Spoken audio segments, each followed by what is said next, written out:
ഓം നമോ നാരായണായ. ഓം നമോ നാരായണായ. ഓം നമോ നാരായണായ. ശ്രീമന്നാരായണീയം ദശകം 61 വിപ്രപത്ന്യനുഗ്രഹം. തതശ്ച വൃന്ദാവനതോതിദൂരതോ വനം ഗതസ്ത്വം ഖലു ഗോപഗോകുലൈ ഹൃദന്തരേ ഭക്തതരദ്വിജാംഗനാ കദംബകാനുഗ്രഹണഗ്രഹം വഹൻ.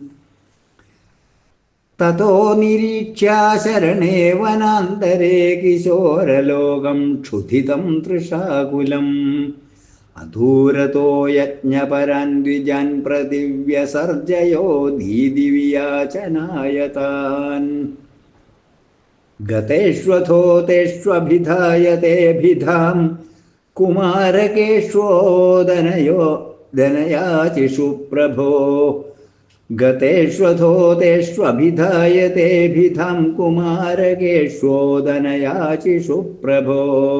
ശ്രുതിസ്ഥിര അഭിനിന്യുരശ്രുതിം ന കിഞ്ചിദൂചുശ്ച മഹീസുരോത്തമാ. അനാദരാൽ ഖിന്നധിയോ ഹി ബാലകാ സമായയുര്യുക്തമിദം ഹി യജ്വസോ. ചിരാദഭക്ത ഖലു തേ മഹീസുരാ കഥം ഹി ഭക്തം ത്വയി തൈ സമർപ്യത്തെ. നിവേദയധ്വം ഗൃഹിണീജനായ മാം ദിശേയുരന്നം കരുണാകുലാ ഇമാ. ഇതി സ്മിതാർദ്രം ഭവതേരിതാഗതാസ്തേ ദാരകാദാരജനം യയാചിരേ. ഗൃഹീതനാംനി ത്വയി സംഭ്രമാകുലാശ്ചതുർവിധം ഭോജ്യരസം പ്രഗൃഹ്യതാ. ചിരം ധൃതത്വത്പ്രവിലോകനാഗ്രഹാ സ്വകൈർനിരുദ്ധാ അപി തൂർണമായയോ. വിലോലപിഞ്ചം ചികുരേ കപോലയോ സമുല്ലസത് കുണ്ഡലമർദ്രമീക്ഷിതേ. നിധായ ബാഹും സുഹൃദം സസീമനി സ്ഥിതം ഭവന്തം സമലോകയന്തതാ. തദാ ച കാചിത്വദുപാഗമോദ്യതാ ഗൃഹീതഹസ്താദയിതേന യജ്വനാ. തദൈവ സഞ്ചിന്യ ഭവന്തമഞ്ജസാ വിവേശ കൈവല്യമഹോ ഹൃതിന്യസൗ. ആദായ ഭോജ്യാനനുഗൃഹ്യതാ പുനസ്ത്വദംഗസംഗസ്പൃഹയോഞ്ചതിർഗൃഹം. വിലോക്യ യജ്ഞായ വിസർജയന്നിമാശ്ചകർത്ഥ ഭർതॄന പിതാ സ്വഗർഹണാൻ. നിരൂപ്യ ദോഷം നിജമംഗനാജനേ വിലോക്യ ഭക്തിം ച പുനർവിചാരിഭിഃ. പ്രബുദ്ധതത്വൈസ്ത്വമഭിഷ്ടുതോ ദ്വിജൈർ മരുത്പുരാധീശ നിരുന്ധി മേ ഗദാൻ. പ്രബുദ്ധതത്വൈസ്ത്വമഭിഷ്ടുതോ ദ്വിജൈർമരുത്പുരാധീശ നിരുന്ധി മേ ഗദാൻ. സർവത്ര ഗോവിന്ദനാമ സങ്കീർത്തനം. ഗോവിന്ദ ഗോവിന്ദ. കായേന വാചാ മനസേന്ദ്രിയൈർവാ ബുദ്ധ്യാത്മനാ വാ പ്രകൃതേ സ്വഭാവാത് കരോമി യദ്യത് സകലം പരസ്മൈ നാരായണായേതി സമർപ്പയാമി. നാരായണ അഖില ഗുരോ ഭഗവൻ നമസ്തേ. ശ്രീകൃഷ്ണ ഗുരുവായൂരപ്പ ശരണം. ഹരിശ്രീ ഗണപതയേ നമ. അവിഘ്നമസ്തു. ശ്രീ ഗുരുഭ്യോ നമ. നാരായണം നമസ്കൃത്യ നരം ചൈവ നരോത്തമം ദേവീം സരസ്വതീം വ്യാസം തതോ ജയമുദീരയേത്. മോക്ഷാബ്ധിസാരമയ ഭാഗവതാഖ്യദധ്നോ നാരായണീയ നവനീതമഹോ ഗൃഹീത്വാ മായാമയൗഖപരിതപ്തജനായ യോദാത് നാരായണാവനിസുരായ നമോസ്തു തസ്മൈ. പീതാംബരം കരവിരാജിതചക്രശംഖകൗമോദഗീ സരസിജം കരുണാസമുദ്രം രാധാസഹായമതിസുന്ദരമന്ദഹാസം വാദാലയേശമനിശം ഹൃദി ഭാവയാമി. ശ്രീ ഗുരുവായൂരപ്പാ ശരണം. ശ്രീമന്നാരായണീയം ദശകം 61 വിപ്രപത്നി അനുഗ്രഹം. ശ്രീമദ് ഭാഗവതം ദശമസ്കന്ധത്തിലെ 23-ാം അധ്യായത്തിൽ 52 ശ്ലോകങ്ങൾ ഈ ദശകത്തിൽ സംഗ്രഹിച്ചിരിക്കുന്നു. തതശ്ച വൃന്ദാവനദോദിദൂരദോ വനം ഗതസ്ത്വം ഖലു ഗോപഗോകുലൈഃ ഹൃദന്തരേ ഭക്തതരദ്വിജാംഗനാ കദംബകാനുഗ്രഹണാഗ്രഹം വഹൻ. അതിനുശേഷം അതിഭക്തകളായ ചില ബ്രാഹ്മണ സ്ത്രീകൾ ഒരിടത്തുള്ളവരെ ഒന്നിച്ചനുഗ്രഹിക്കണം എന്ന് ഉള്ളിൽ കരുതിക്കൊണ്ട് അവിടുന്ന് ഇടയന്മാരോടും പൈക്കൂട്ടങ്ങളോടും കൂടി വൃന്ദാവനത്തിൽ നിന്നും കുറേ അകലെയുള്ള ഒരു കാട്ടിലേക്ക് പോവുകയുണ്ടായല്ലോ. ഗോപി വസ്ത്രാപഹരണത്തിന് ശേഷം ഗോപസ്ത്രീകളെ ഭഗവാൻ അനുഗ്രഹിച്ചു. അതിനുശേഷം അതിഭക്തകളായ ചില ബ്രാഹ്മണ സ്ത്രീകളെ ഒന്നിച്ചനുഗ്രഹിക്കാൻ ഉള്ളിൽ കരുതിക്കൊണ്ട് അവിടുന്ന് ഇടയന്മാരോടും പൈക്കുട്ടികളോടും കൂടി വൃന്ദാവനത്തിൽ നിന്നും കുറേ അകലെയുള്ള ഒരു കാട്ടിലേക്ക് പോയി. ഭഗവാൻ ഈ ദൂരയാത്രയുടെ ഉദ്ദേശ്യം കൂട്ടുകാരോടൊന്നും പറഞ്ഞില്ല. തതോ നിരീക്ഷ്യ ശരണേ വനാന്തരേ കിശോരലോകം ക്ഷുധിതം തൃഷാകുലം അദൂരദോ യജ്ഞപരാൻ ദ്വിജാൻ പ്രതി വ്യസർജയോ ദീദിവിയാചനായതാൻ. പിന്നെ കുറേ നേരം കഴിഞ്ഞപ്പോൾ വീടും കുടിയുമൊന്നും അടുത്തില്ലാത്ത ആ കാട്ടിനുള്ളിൽ കൂടെയുള്ള കുട്ടികളെല്ലാം വിശന്നു ദാഹിച്ച് തളർന്നതായിട്ട് കണ്ടപ്പോൾ അത്ര അകലെയല്ലാത്തൊരിടത്ത് യാഗം ചെയ്യുന്നതിൽ തൽപരരായ ചില ബ്രാഹ്മണരെ ഉള്ളവരെ ഉദ്ദേശിച്ച് കുറച്ച് ഭക്ഷണം കിട്ടിയാൽ വേണ്ടില്ല എന്നപേക്ഷിക്കാനായിട്ട് ആ കുട്ടികളെ അവിടുന്ന് പറഞ്ഞയച്ചു. ഭഗവാനും ഗോപന്മാരും കൂടി പശുക്കളെ മേച്ച് കളിച്ചും കുറേ സമയം കഴിഞ്ഞപ്പോൾ ആ കാട്ടിലെ വേറെ വീടുകളൊന്നും കാണാനില്ല. അപ്പോൾ അവർക്ക് വിശപ്പും ദാഹവും സഹിക്കാൻ വയ്യാതായപ്പോൾ ഭഗവാൻ ആ ഗോപന്മാരോട് കുറച്ച് ദൂരെ ബ്രാഹ്മണരെ യാഗം ചെയ്യുന്നുണ്ട്, അവിടെ ചെന്ന് കുറച്ച് ഭക്ഷണം ചോദിക്കാനായിട്ട് പറഞ്ഞു. അങ്ങനെ അവരെ അവിടേക്ക് പറഞ്ഞയച്ചു. ആ ബ്രാഹ്മണർക്കാണെങ്കിൽ യാഗം ചെയ്യുന്നതിൽ മാത്രമേ ശ്രദ്ധയുള്ളൂ. അവർക്ക് ഭക്തി മുതലായ സദ്ഗുണങ്ങളൊന്നും ഇല്ല. ഗതേഷ്വധോതേഷ്വഭിധായ തേഭിധാം കുമാരകേഷ്വോദനയാജിഷു പ്രഭോ ശ്രുതിസ്ഥിര അപ്യഭിനിന്യുരശ്രുതിം ന കിഞ്ചിദോജുശ്ച മഹീസുരോത്തമാഃ. ആ ഗോപകുമാരന്മാർ അങ്ങനെ ചെന്ന്, അല്ലയോ പ്രഭോ, അവിടുത്തെ പേരും പറഞ്ഞുകൊണ്ട് ചോറ് തരണേ എന്നപേക്ഷിച്ചപ്പോൾ യോഗ്യരായ ബ്രാഹ്മണരാണ് തങ്ങൾ എന്ന് നടിക്കുന്ന അവർ ശ്രുതിസ്ഥിരന്മാരെങ്കിലും വേദത്തിൽ നല്ല നിഷ്ഠയുള്ളവരാണ് എങ്കിലും ശ്രുതിയില്ലായ്മയെ, അതായത് കേൾവിയില്ലായ്മയെയാണ് കാട്ടിയത്. അവർ പറഞ്ഞതൊന്നും കേട്ടതായിട്ട് ഭാവിച്ചില്ല, ഒന്നും പറഞ്ഞുമില്ല. ആ ഗോപന്മാർ യാഗശാലയിൽ ചെന്ന് ശ്രീകൃഷ്ണൻ പറഞ്ഞിട്ട് വന്നതാണ് ഞങ്ങൾക്ക് ചോറ് തരണേ എന്ന് യാചിച്ചപ്പോൾ യോഗ്യരായ ബ്രാഹ്മണരാണ് എന്ന് നടിക്കുന്ന അവർ കേട്ടതായിട്ട് ഭാവിച്ചില്ല. വേദമൊക്കെ പഠിച്ച് ശ്രദ്ധയോടെ യാഗം ചെയ്യുന്നവരാണെങ്കിലും സാക്ഷാൽ ഭഗവാൻ പറഞ്ഞയച്ചിട്ട് വന്നതാണ് എന്ന് പറഞ്ഞിട്ടും അവർ അത് കേട്ടതായിട്ട് ഭാവിച്ചില്ല, ഒന്നും കൊടുത്തില്ല. അനാദരാദഖിന്നധിയോ ഹി ബാലകാഃ സമായയുർയുക്തമിദം ഹി യജ്വസും ചിരാദഭക്താ ഖലു തേ മഹീസുരാഃ കഥം ഹി ഭക്തം ത്വയി തൈ സമർപ്യതേ.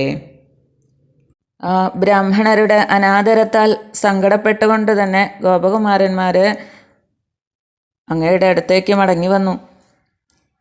യജ്ഞപരന്മാരായ കേവലം കർമ്മനിരതരായ ആ ബ്രാഹ്മണരുടെ വിഷയത്തിൽ ഈ അനാദരം യുക്തം തന്നെയാണ്. എന്തുകൊണ്ടെന്നാൽ ആ ബ്രാഹ്മണന്മാർ പണ്ടേ തന്നെ അഭക്തരാണല്ലോ. അവർ പിന്നെ എങ്ങനെയാണ് അങ്ങേക്കായിട്ട് ഭക്തം ചോറ് കൊടുത്തയക്കുക? ഇവിടെ അഭക്താഹ എന്നതിന് ഭക്തന്മാരല്ലാത്തവരെ എന്നും ഭക്തം എന്നാൽ ചോറ് എന്നർത്ഥമുണ്ട്. അപ്പോൾ അഭക്തം എന്നാൽ ചോറ് ഇല്ലാത്തവർ എന്നും അർത്ഥം വരും. കയ്യിലുള്ളതല്ലേ കൊടുക്കാൻ പറ്റുള്ളൂ, കയ്യിലില്ലാത്തത് കൊടുക്കാൻ പറ്റില്ലല്ലോ. ഭഗവാനോട് അത്യധികം ഭക്തിയുള്ളവർക്ക് മറ്റുള്ളവരുടെ വേദന അറിയാനും അവരോട് ദയ കാണിക്കാനും സഹായിക്കാനും സാധിക്കൂ. ഭക്തിയുള്ളവർക്ക് ദാനം ചെയ്യാൻ സാധിക്കൂ. ഒരു നല്ല വാക്ക് പറയുക, ഒരു പുഞ്ചിരി, ഇതൊക്കെ വലിയ ദാനമാണ്. അത് ഭക്തിയുള്ളവർക്ക് മാത്രമേ സാധിക്കൂ. നിവേദയധ്വം ഗൃഹിണീ ജനായ മാം ദിശേയുരന്നം കരുണാകുല ഇമാഹ ഇതി സ്മിതാർദ്രം ഭവതേരിതാ ഗദാ തേ ദാരകാ ദാരജനം യയാചിരേ. ഇങ്ങനെ ഭക്ഷണമൊന്നും കിട്ടാതെ സങ്കടപ്പെട്ടു നിൽക്കുന്ന ആ ഗോപന്മാരോട് ഭഗവാൻ പറയാണ്, ആ ബ്രാഹ്മണരുടെ പത്നിമാരെ ചെന്ന് കണ്ട് എന്നെപ്പറ്റി പറയൂ. കാരുണ്യപരവശകളായ അവർ, ആ വിപ്രപത്നിമാർ ഭക്ഷണം തരാതിരിക്കില്ല. ഇങ്ങനെ അവിടുന്ന് പുഞ്ചിരിച്ചുകൊണ്ട് പറഞ്ഞപ്പോൾ ആ ഗോപകുമാരന്മാർ ചെന്ന് പത്നിമാരോട് അന്നം ആവശ്യപ്പെട്ടു.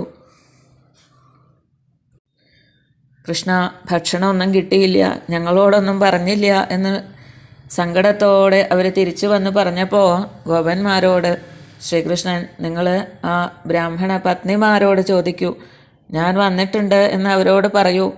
കാരുണ്യപരവശരായ അവർ ഭക്ഷണം തരാതിരിക്കില്ല എന്ന് പുഞ്ചിരിച്ചുകൊണ്ട് ഭഗവാൻ പറഞ്ഞപ്പോൾ അവർ വേഗം പോയി ഭക്ഷണം ചോദിച്ചു. എല്ലാം അറിയാവുന്ന ഭഗവാന് ബ്രാഹ്മണരുടെ ഭക്തിയില്ലായ്മയും ആ ബ്രാഹ്മണ പത്നിമാരുടെ ഭക്തിയും അറിയാൻ പറ്റൂലോ. ഗൃഹീതനാംനി ത്വയി സംഭ്രമാകുലാശ്ചതുർവിധം ഭോജ്യരസം പ്രഗൃഹ്യതാഃ ചിരം ധൃതത്വത് പ്രവിലോകനാഗ്രഹാ സ്വഗൈർനിരുദ്ധാ അഭിതൂർണമായയോ. അങ്ങയുടെ പേര് എടുത്തു പറഞ്ഞപ്പോൾ വളരെ കാലമായിട്ട് അങ്ങയെ നന്നായിട്ട് കാണാൻ ആഗ്രഹിച്ചു കൊണ്ടിരുന്ന ആ പത്നിമാർ നന്നെ പരിഭ്രമിച്ച് നാലും വെച്ച സദ്യവട്ടം ധാരാളം എടുത്തുകൊണ്ട് ഭർത്താക്കന്മാർ തടഞ്ഞുവെങ്കിലും അതൊന്നും കൂട്ടാക്കാതെ ബന്ധപ്പെട്ട് അങ്ങുള്ളയിടത്തേക്ക് ഓടി വന്നു. ശ്രീകൃഷ്ണൻ ഇവിടെ അടുത്തെത്തിയിട്ടുണ്ട് എന്ന് കേട്ടതും അവർ മറ്റൊന്നും നോക്കിയില്ല. വേഗം 4 കൂട്ടം സദ്യവട്ടങ്ങളും ധാരാളം എടുത്തുകൊണ്ട് ഭഗവാനെ ഒന്ന് കാണാനായിട്ട്, ആ ഭക്ഷണം ഭഗവാന് സമർപ്പിക്കാനായിട്ട് ഓടി വന്നു. അവർ ആ ഭഗവാനെ പറ്റി ധാരാളം കേട്ടിട്ടുണ്ട്, കാണണമെന്ന തീവ്രമായ ആഗ്രഹമുണ്ട്. ഇപ്പോൾ ഭഗവാനെ കാണാനും ഭഗവാനും കൂട്ടുകാർക്കും ഭക്ഷണം നൽകാനുമുള്ള അവസരവും വന്നിരിക്കുന്നു. അവർ വേറെ ഒന്നും ചിന്തിച്ചില്ല. ഭർത്താക്കന്മാർ തടഞ്ഞെങ്കിലും അതൊക്കെ തട്ടിമാറ്റി അവരെ കൂട്ടാക്കാതെ ഭഗവാന്റെ അടുത്തേക്ക് ഓടിച്ചെന്നു.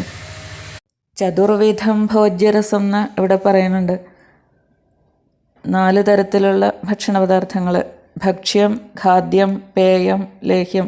അതുപോലെ തന്നെ എരിവ്, പുളി, മധുരം, ഉപ്പ് എന്നീ രസങ്ങൾക്ക് പ്രാധാന്യമുള്ളതും ആയിരിക്കാം. ഭക്ഷ്യം എന്ന് പറഞ്ഞാൽ വായിലിട്ട് ചവച്ചരച്ച് കഴിക്കുന്നത്. ഖാദ്യം എന്ന് പറഞ്ഞാൽ കടിച്ചു തിന്നുന്നത്. പേയം എന്ന് പറഞ്ഞാൽ കുടിക്കാനുള്ളത്. ലേഹ്യം എന്ന് പറഞ്ഞാൽ നക്കി കഴിക്കുന്നത്. ഇങ്ങനെ 4 വിധത്തിലുള്ള ഭക്ഷണ പദാർത്ഥങ്ങളും ആയിട്ടാണ് ആ ബ്രാഹ്മണ സ്ത്രീകൾ ഭഗവാന്റെ അടുത്തെത്തിയത് എന്ന് പറയുന്നു. അങ്ങനെ അവർ ഓടിച്ചെന്നപ്പോൾ അവർ കാണാൻ ആഗ്രഹിച്ച ഭഗവാന്റെ രൂപം അടുത്ത ശ്ലോകത്തിൽ, 7ാമത്തെ ശ്ലോകത്തിൽ പറയുന്നു. വിലോലപിഞ്ചം ചിഗുരേ കപോലയോഃ സമുല്ലസത്കുണ്ടലമാർദ്രമീക്ഷിതേ നിധായ ബാഹും സുഹൃദം സസീമനി സ്ഥിതം ഭവന്തം സമലോകയന്തതാഃ. തലമുടിക്കെട്ടിൽ മയിൽപീലികൾ കിടന്നാടുന്നവനായി, കവിൾത്തടങ്ങളിൽ മണികുണ്ടലങ്ങളുടെ കാന്തി കിടന്നോളം വെട്ടുന്നവനായി, തൃക്കൺപാർക്കലിൽ അലിവു കിടന്ന് തുളുമ്പുന്നവനായി, ഒരു സുഹൃത്തിൻ്റെ തോളത്ത് കയ്യും വെച്ച് നിൽക്കുന്നവനായി വിളങ്ങുന്ന അങ്ങയെ ആ ബ്രാഹ്മണ സ്ത്രീകൾ അസ്സലായി കണ്ടു. ബ്രാഹ്മണ പത്നിമാർ ഇതുവരെ ഭഗവാനെക്കുറിച്ച് കേട്ടിട്ടേയുള്ളൂ. ഇപ്പോൾ ആ ഭഗവാന്റെ സുന്ദര രൂപം കണ്ട് അവരെ ആനന്ദത്തിലാറാടി. തദാ ച കാചിദ് ത്വദുപാഗമോദ്യതാം ഗൃഹീതഹസ്താദൈതേന യജ്വനാ തദൈവ സഞ്ചിന്യ ഭവന്തമഞ്ജസാ വിവേശ കൈവല്യമഹോ കൃതിന്യസൗ. ഇങ്ങനെ ആ ബ്രാഹ്മണ പത്നിമാരെല്ലാവരും ഭഗവാന്റെ അടുത്തേക്ക് ഓടി വരുന്ന സമയത്ത് ഭഗവാനെ അങ്ങയുടെ അടുത്തേക്ക് വരാനൊരുങ്ങിയ ഒരുവൾ യാഗശീലനായ ഭർത്താവിനാൽ കൈക്ക് പിടിച്ച് നിർത്തപ്പെടുകയും അങ്ങയെ നന്നായി ധ്യാനിച്ചിട്ട് തൽക്ഷണം തന്നെ നിഷ്പ്രയാസമായി മോക്ഷം പ്രാപിക്കുകയും ചെയ്തു. അഹോ അസൗ കൃതിനി, ആശ്ചര്യം, ഇവളത്രേ ഭാഗ്യശാലിനി. ഭഗവാനിലേക്ക് എത്താൻ ശാരീരികമായ തടസ്സങ്ങളൊന്നും ഒരു തടസ്സമല്ല. മനസ്സുകൊണ്ട് ഭഗവാനെ നന്നായി ധ്യാനിച്ച് ശരീരം ഉപേക്ഷിച്ചു മോക്ഷം പ്രാപിച്ചു.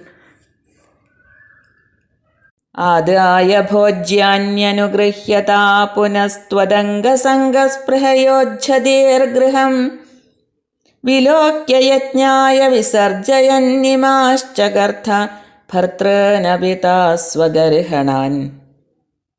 അവർ സമർപ്പിച്ച ഭക്ഷണപദാർത്ഥങ്ങളെല്ലാം സാദരം സ്വീകരിച്ച് അങ്ങ് പിന്നെ ആ ബ്രാഹ്മണ സ്ത്രീകളെ അനുഗ്രഹിച്ചു. അങ്ങയുടെ അവയവവുമായുള്ള സമ്പർക്കം കൊതിച്ച് ഗൃഹം വിട്ട് ഇറങ്ങിപ്പോന്നവരാണ് ഈ ബ്രാഹ്മണ സ്ത്രീകളെന്ന് മനസ്സിലാക്കിയിട്ട് അവരെ യാഗാനുഷ്ഠാനത്തിനായിട്ട് തന്നെ തിരിച്ചയക്കുകയും ചെയ്തു. ഭർത്താക്കന്മാരെയും ആ സ്ത്രീകളിൽ നിന്ദാഭാവമില്ലാത്തവരാക്കി തീർത്തു. ഏതവസ്ഥയിലും സ്വധർമ്മം ഉപേക്ഷിക്കാൻ പാടില്ല. പതിവ്രതകളായ പരമഭക്തരായ ആ ബ്രാഹ്മണ പത്നിമാരോട് തിരിച്ചുപോയി യാഗം പൂർത്തിയാക്കാൻ ഭഗവാൻ പറഞ്ഞു. സ്വധർമ്മം ഈശ്വരാർപ്പണമായി അനുഷ്ഠിക്കുകയാണ് വേണ്ടത്. ഞങ്ങൾ തിരിച്ചുപോയാൽ ഭർത്താക്കന്മാർ എന്തു പറയും എന്ന ഒരു ദുഃഖം അവർക്കുണ്ടായിരുന്നു. എന്നാൽ സർവജ്ഞനായ സർവശക്തനായ ഭഗവാൻ ആ ബ്രാഹ്മണരുടെ മനസ്സ് മാറ്റി തങ്ങളുടെ പത്നിമാരെ ബഹുമാനിക്കുന്നവരാക്കി മാറ്റി. നിരൂപ്യ ദോഷം നിജമംഗനാജനെ വിലോക്യ ഭക്തിം ച പുനർവിചാരിഭി പ്രബുദ്ധ തത്വൈസ്ത്വമഭിഷ്ടുതോ ദ്വിജയർമരുൽപുരാധീശ നിരുന്ധിമേ ഗദാൻ. ആ ബ്രാഹ്മണരെ പിന്നെ വിചാരശീലരായിട്ട് തങ്ങളുടെ കുറ്റം കണ്ടറിയുകയും ഈ കേവല സ്ത്രീകൾക്ക് എന്തൊരു ഭക്തിയാണ് എന്ന് നന്നായി മനസ്സിലാക്കുകയും ചെയ്ത് പരമാർത്ഥം തെളിഞ്ഞ് അങ്ങയെ അസ്സലായി സ്തുതിച്ചു. ഗുരുവായൂരപ്പ, അവിടുന്ന് എൻ്റെ രോഗങ്ങളെ നന്നായി തടയണമേ എന്ന പ്രാർത്ഥനയോടെ ഭട്ടതിരിപ്പാട് ഈ ദശകം സമർപ്പിക്കുന്നു. ആ ബ്രാഹ്മണർ സ്വയം ആലോചിച്ചപ്പോൾ അവർക്ക് തെറ്റ് മനസ്സിലായി. ഭാര്യമാരുടെ ഭക്തി കണ്ട് അവർ ഭക്തിയോടെ കർമ്മമനുഷ്ഠിച്ച് ആ ഭഗവാനിൽ എത്തുകയാണ് വേണ്ടത് എന്ന് മനസ്സിലാക്കി. ആരെ സന്തോഷിപ്പിക്കാനാണോ യാഗം ചെയ്യുന്നത് ആ ഭഗവാൻ അടുത്തു വന്നിട്ടും ആ ഭഗവാനെ കാണാനുള്ള ഭാഗ്യം അവർക്കുണ്ടായില്ല. എല്ലായിടത്തും നിറഞ്ഞു നിൽക്കുന്ന ഭഗവാനെ കാണാൻ സാധിക്കണം. ഭക്തിയിലൂടെ മനഃശുദ്ധി വന്ന് സകല മാലിന്യങ്ങളും ഇല്ലാതാവുമ്പോൾ ആ ഭഗവാനെ കാണാൻ സാധിക്കും. ഭഗവാനിലെ പരമ പ്രേമ ഭക്തിയുള്ളവർക്ക് മറ്റുള്ളവരോട് ദയ, കാരുണ്യം, അനുകമ്പ എല്ലാം തോന്നും. സഹായിക്കാനുള്ള മനസ്സുണ്ടാവും. ഭക്തിയെ തന്നാലും ഭക്തിയെ തന്നാലും ഭക്തിയൊഴിച്ചൊന്നും വേണ്ടേ വേണ്ട. ഭക്തനെ രക്ഷിക്കാൻ എപ്പോഴും ഭഗവാനുണ്ടാവും. നമുക്കും ആ പരമമായ ഭക്തി തന്ന് അനുഗ്രഹിക്കണേ എന്ന് പ്രാർത്ഥിച്ചുകൊണ്ട് ഈ വാക്കുകൾ ആ ഭഗവാന്റെ തൃപ്പാദങ്ങളിൽ സമർപ്പിക്കുന്നു. സർവം ശ്രീകൃഷ്ണാർപ്പണമസ്തു. സർവത്ര ഗോവിന്ദനാമ സങ്കീർത്തനം. ഗോവിന്ദ ഗോവിന്ദ.